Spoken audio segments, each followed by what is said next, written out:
एक छोटे से समुद्री किनारे के गांव में, जहां सुनहरी रेत नीले सागर से मिलती थी, माटेओ नाम का एक मछुआरा रहता था। माटेओ की जिंदगी बेहद सरल थी। उसके पास एक छोटा लकड़ी का नाव, खजूर के पेड़ों के नीचे एक छोटा सा घर और एक प्यारा परिवार था। हर सुबह वह समुद्र में जाता, जाल डालकर उतनी मछलियां पकड़ता जितनी उसके परिवार और रोजमर्रा की जरूरतों के लिए पर्याप्त होती।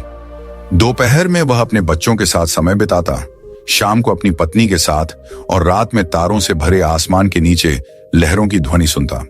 माटेओ के दिन शांति से बीतते थे, लेकिन हर कोई उसकी जिंदगी को इस तरह से नहीं देखता था। एक दिन जब माटेओ गांव के घाट पर मछलियां उतार रहा था, तो एक सूट पहने हुए व्यक्ति उसके पास आया। यह व्यक्ति एक अमीर व्यापारी था जिसका नाम अलेक्जेंडर था। वह छुट्टियां मनाने गांव आया था। गुड मॉर्निंग, अलेक्जेंडर ने मुस्कुराते हुए कहा। आपकी अच्छी मछलियां हैं, इन्हें पकड़ने में कितना समय लगा? माटेओ ने पसीना पोंछते हुए जवाब दिया, कुछ घंटे। मैं सुबह जल्दी जाता हूं जब समुद्र शांत होता है और मछलियां ज्यादा मिलती हैं। सिर्फ कुछ घंटे? अलेक्जेंडर ने हैरान होकर पूछा। आप और ज्यादा देर तक क्यों नहीं मछलियां पकड़ते? माटेओ हंसते हुए बोला, और ज्यादा क्यों पकड़ूं? मेरे परिवार के लिए और थोड़ी खरीद फरोख्त के लिए यह काफी है। अलेक्जेंडर ने भौहें चढ़ाते हुए कहा, लेकिन सोचिए, अगर आप ज्यादा देर तक काम करेंगे तो दुगुनी शायद तिगुनी मछलियां पकड़ सकते हैं। ज्यादा मछलियां बेचकर पैसे जमा कर सकते हैं। माटेओ ने उत्सुकता से पूछा, और उन पैसों का क्या करूंगा? अलेक्जेंडर ने जोश में कहा, फिर आप एक बड़ा नाव खरीद सकते हैं। बड़े नाव से और ज्यादा मछलियां पकड़ सकते हैं। फिर कई नावों का बेड़ा बनाकर मछुआरों को नौकरी पर रख सकते हैं। एक बड़ा व्यवसाय खड़ा कर सकते हैं और मेरी तरह अमीर बन सकते हैं। माटेओ ने हल्की मुस्कान के साथ पूछा, और जब मैं अमीर बन जाऊं तो क्या करूंगा? अलेक्जेंडर ने गर्व से कहा, फिर आप रिटायर हो सकते हैं। आपके पास परिवार के साथ समय बिताने, आराम करने और जिंदगी का आनंद लेने का पूरा वक्त होगा। माटेओ की आंखों में चमक आई। वह हंसते हुए बोला, लेकिन यही तो मैं अभी कर रहा हूं। अलेक्जेंडर को समझ नहीं आया कि वह क्या कहे। माटेओ ने मछलियों की टोकरी उठाई और घर की ओर बढ़ गया, और अलेक्जेंडर वहीं खड़ा मछुआरे की बातों में छिपी बुद्धिमत्ता के बारे में सोचता रह गया। हालांकि अलेक्जेंडर गांव से जल्दी लौट गया, लेकिन उसकी बातों ने माटेओ के मन में हलचल पैदा कर दी। उसने गांव के बाकी लोगों के जीवन पर गौर करना शुरू किया। कुछ लोग दिन रात मेहनत करते थे, बड़े घर बनाने, ज्यादा संपत्ति जमा करने या उच्च स्थान पाने की कोशिश में।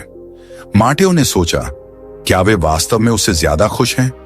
एक शाम जब सूरज क्षितिज में समा रहा था और आकाश नारंगी और गुलाबी रंगों में नहा गया था, माटेओ अपनी पत्नी सोफिया के साथ अपने बरामदे में बैठा। उसने अलेक्जेंडर के प्रस्ताव के बारे में सोफिया से बात की। क्या तुम्हें लगता है कि हम कम मेहनत करके कुछ खो रहे हैं?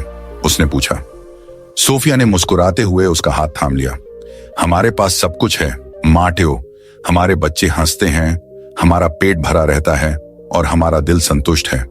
इससे ज्यादा हमें और क्या चाहिए? उसकी बातों से माटेओ को संतोष मिला, लेकिन जिज्ञासा अब भी बनी रही। उसने गांव के एक बुजुर्ग मछुआरे एंटोनियो से सलाह लेने का सोचा, जो अपनी गहरी समझ के लिए जाना जाता था। अगली सुबह माटेओ एंटोनियो के पास गया, जो एक बरगद के पेड़ के नीचे बैठकर मछली पकड़ने का जाल बना रहा था। माटेओ ने अलेक्जेंडर के साथ हुई मुलाकात और अपनी शंकाएं बताईं। एंटोनियो ने ध्यान से सुना और मुस्कुराते हुए कहा, मैं तुम्हें एक कहानी सुनाता हूं माटेओ। उन्होंने जाल नीचे रखा और कहा, एक शिक्षक ने अपने छात्रों के सामने एक बड़ा कांच का मर्तबान रखा। उसने मर्तबान को बड़े पत्थरों से भरा और पूछा कि क्या यह भरा हुआ है? छात्रों ने कहा, हाँ। फिर उसने उसमें कंकड़ डाले, जो पत्थरों के बीच की जगह भरने लगे, और फिर पूछा। छात्रों ने फिर कहा, अब यह पूरा भरा है। अंत में उसने उसमें रेत डाली, जो छोटे छोटे दरारों में भर गई। माटेओ ने सिर हिलाते हुए कहा, इससे क्या सीख मिली?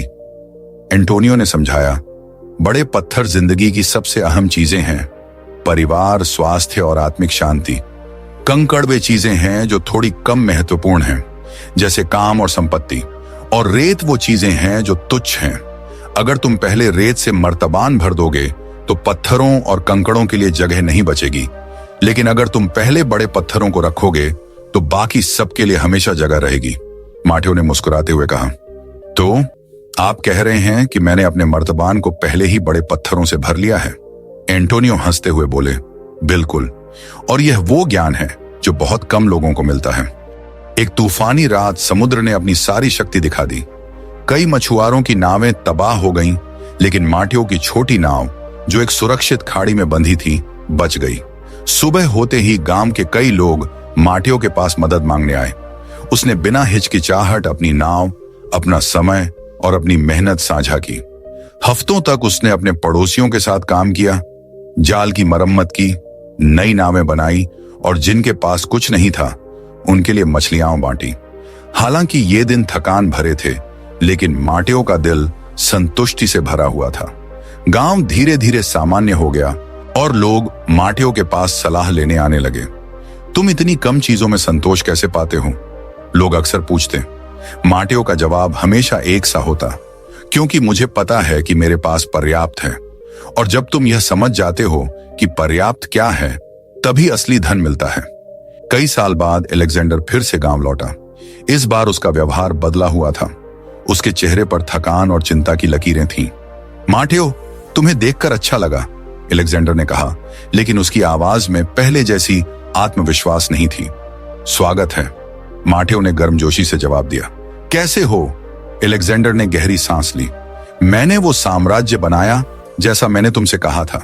मेरे पास दौलत, ताकत और सब कुछ है जो मैंने कभी सपना देखा था, लेकिन इस सब के बीच मैंने अपना परिवार, अपना स्वास्थ्य और अपनी शांति खो दी।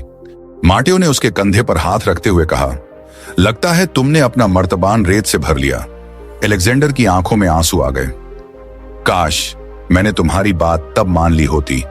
ये कहानी हमें सिखाती है कि सच्चा सुख ज्यादा पाने की होड़ में नहीं, बल्कि उस चीज की कद्र करने में है जो हमारे पास पहले से है। अगर आपको यह कहानी पसंद आई हो तो हमारे वीडियो को लाइक करें, हमारे चैनल को सब्सक्राइब करें और नोटिफिकेशन पाने के लिए बेल आइकन दबाना ना भूलें। आपकी एक छोटी सी प्रेरणा हमें और बेहतर कहानियां लाने के लिए प्रोत्साहित करती है।